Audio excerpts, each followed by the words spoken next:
Say, Bartholomew, have you heard the news? Today is the 83rd anniversary of when Tolkien delivered his groundbreaking lecture on fairy stories.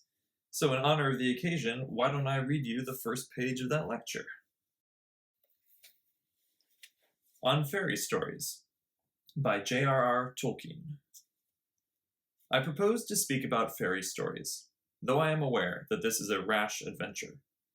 Fairy is a dangerous land, and in it are pitfalls for the unwary and dungeons for the overbold. And overbold I may be accounted, for though I have been a lover of fairy stories since I learned to read, and have at times thought about them, I have not studied them professionally.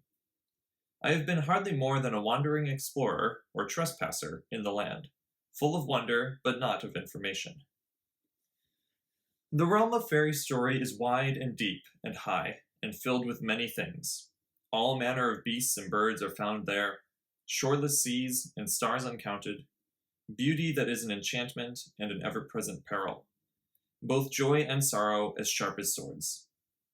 In that realm a man may, perhaps, count himself fortunate to have wandered, but its very richness and strangeness tie the tongue of a traveler who would report them.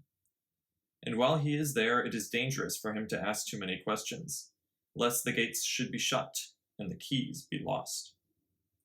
There are, however, some questions that one who is to speak about fairy stories must expect to answer, or attempt to answer, whatever the folk of fairy may think of his impertinence. For instance, what are fairy stories? What is their origin? What is the use of them?